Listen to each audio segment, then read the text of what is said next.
So before we continue into the video, a quick shout out to today's video sponsor, JerseyFIFA.com, the home of all of the greatest football kits. Whether that be the new latest releases or the old classic ones like this, Jersey FIFA has something for everyone, and now you can check it out yourself using the link in the description down below.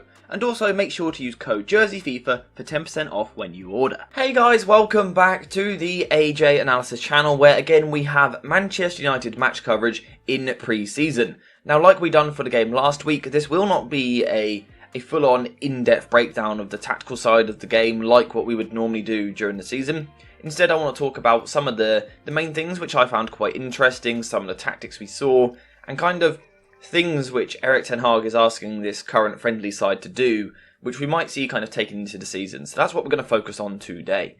And we will start with the play out from the back, where, you know, it might sound a bit overreactionary to say it. I think this is one of the best performances of Manchester United trying to build possession through the first phase that I've seen in a few years, and I genuinely mean that. And a lot of it was because of Kovar in goal, who clearly is a brilliant ball player. Now, unfortunately, he hasn't been included in the tour squad to go to the USA. However, in these two games, I think he has shown himself to be a really good ball-playing goalkeeper. If you want a more in-depth video looking at him, let me know in the comments down below. I know a few people have asked for it in the past, so we certainly could do that. But his passing in this game was genuinely brilliant. And what impressed me the most was not just his pass completion, you know, firing passes through the lines, which of course is incredible, but it's the composure with with the way that he was doing it. The way that he draws pressure onto himself, takes time on the ball before then releasing it. For example, you can see good ball-playing goalkeepers, but the second a striker comes towards pressing them, they quickly release the ball. That isn't what Kovar was doing. Instead, he was waiting for the player to come out to him and then releasing the ball. And that allows United to play in kind of manufactured transitions. So it's not a proper transition like a counter-attack, but by dragging the opposition high, by kind of standing and waiting on the ball, it drags the opposition a little bit higher, which means that if you can take your time on the ball and then play in here, you're then going to have a free man somewhere. Because, for example, this midfielder might have to come out and press you. That allows the ball to be released. And it allowed United to kind of create these transitions despite them not being proper transitioning situations. And that was what Kovar brought to the side. And it's clear already what a ball-playing goalkeeper like Onana could do for Manchester United based on this first half alone. I thought the play out from the back was really good. Lisandro Martinez also deserves a lot of credit. I thought he was absolutely brilliant with the way in which he turned in these areas. And also, interestingly, there was the odd scenario where he would push a little bit higher into midfield like this. When Kovar had the ball at the back, we saw a shape which looked a little bit like this. I thought that was quite interesting as well. I've spoken several times in the past at how I would like to see this from United from goal kicks. Lisandro Martinez moving that little bit higher. And yeah, I thought his play out from this area was really good. And also Kobbie Mainoo as well. This is a quality young first phase midfielder, which United have been crying out for several years. You know, there's talks of Frenkie de Jong the other year, could he come into the club? Manchester United may have their own little gem who can do it already in Kobbie Mainoo. Of course, he's not that level yet, but really keep an eye on him. Really keep an eye on him. This is a special talent. I don't tend to get too excited about kind of players coming through the academy. From what I'm seeing though, Kobbie Mainoo has the fundamentals to be the best midfielder to come through the academy in several years. He looks really good. He's really comfortable on the ball. He's kind of scanning his awareness when he receives the ball, knowing where the opposition are, what ball to control the foot on, the way he drops the shoulder to sell the opposition, but then also his tempo management on the ball, when to move forward, when to be a little bit safer and keep possession, keep it ticking over for his side. I thought he was genuinely brilliant again, and in general, United's first phase build-up was really good, so that was good to see because we haven't seen it for the past few years. Of course, this good first phase play allowed Manchester United to move the ball forward towards the second phase in the middle third of the pitch and sustained controlled possession. Now, I don't think in this aspect we learned too much about the side. There was nothing particularly groundbreaking. However, there were a few interesting systems, and that probably is the most important point there. It was a few systems. This wasn't a set system. United didn't set up in this game, for example, in the middle third and play a 2-3, or they didn't just play a 3-1 or a 2-2 shape or a 3-2 shape, whatever it may be. There wasn't one fixed shape which United were using in these situations. It was constantly changing. For example, there were times when Alvaro Fernandez would come inside and Wan-Bissaka would push higher, like this, and it was kind of like a box shape in these deeper areas, pretty much. We saw that on several occasions, but we also saw several occasions where Kobbie Mainoo is dropping deeper into midfield, into the defence, Fernandez is pushing forward and Mason Mount is dropping deep. And this was the shape which I found quite interesting. Because Casemiro last season, of course, that's the Kobe Mainoo role, didn't actually drop into the back three that much. It was often a fullback doing it. But I think United could make better use of someone like Casemiro if it was him dropping into these positions. So the fact that Kobe Mainoo was doing it in this game is quite interesting. And then also the fact that Mason Mount was dropping deeper to play the pivot role. Of course, again, when he signed, one of the questions was, can he do this? Can he play in these deeper areas?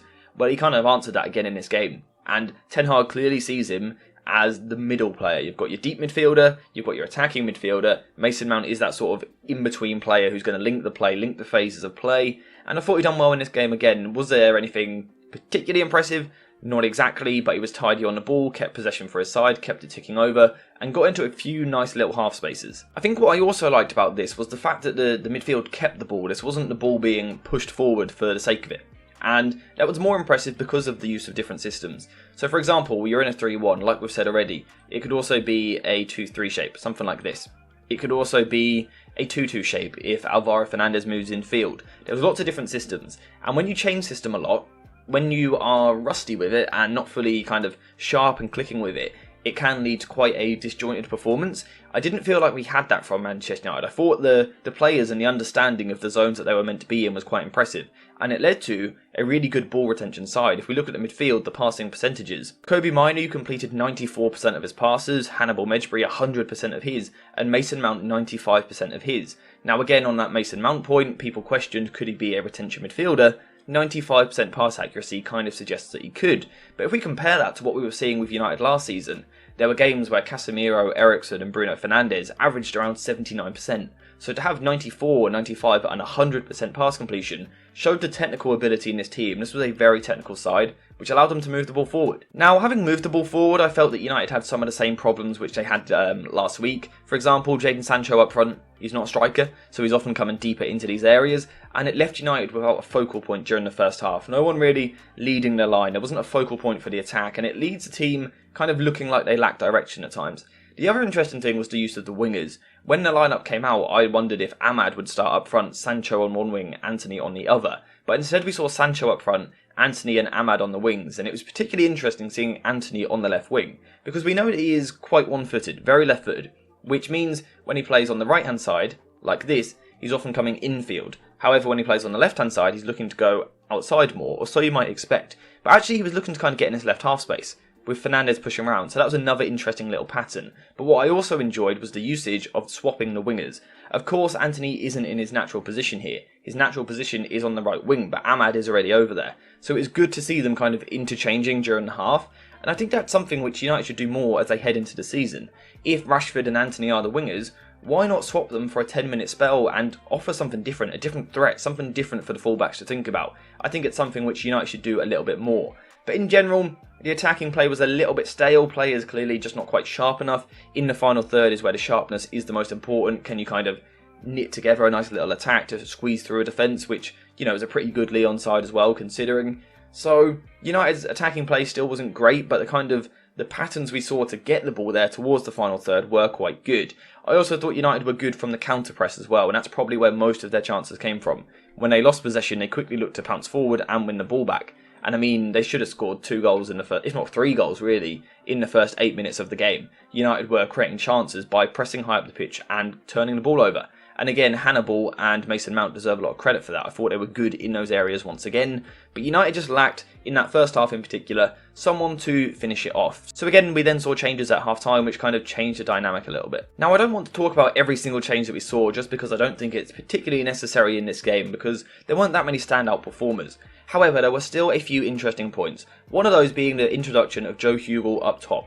Now, the reason this is interesting is because if we compare him to Jadon Sancho, he's quite clearly a striker. He's a number 9. Hugill wants to get in the final third. He wants to attack the last line. Jadon Sancho's always dropping deeper into pockets. Hugill's going the other way. And immediately in the second half, United looked like they had more direction by having that focal point, which is probably why Ten Hag wants a new striker this summer. Someone like Rasmus Højlund or Harry Kane or Gonzalo Ramos, Taremi, whoever it may be.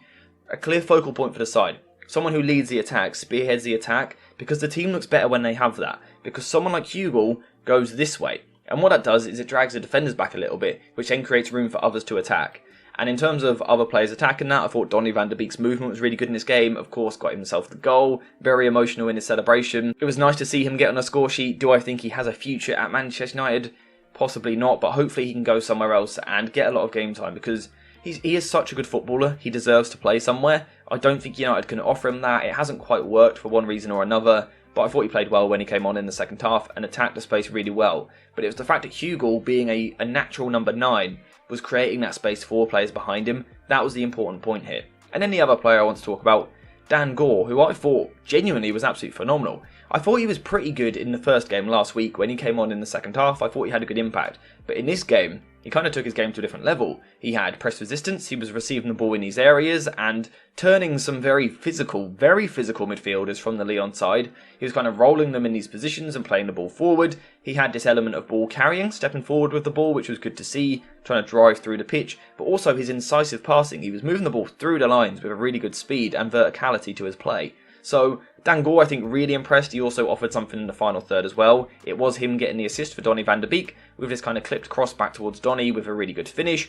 But yeah, in terms of the other players in the second half, I wouldn't say there was anything else too noteworthy. I thought Gore, Donny van de Beek and Hugo were the interesting points. Of course, some of the other players played well as well. But in general, those are my thoughts of the game. That's kind of what we learned about Erik ten Hag's side. That ability in the first phase was much improved in this game. It's really genuinely, really pleasing to see the side play through the press in that way. And that's without some first teamers still. Add Onana into that, it could be really exciting. But I thought Kovar in goal was genuinely brilliant. Lisandro Martinez done well in those situations as well, as did Kobe Mainu.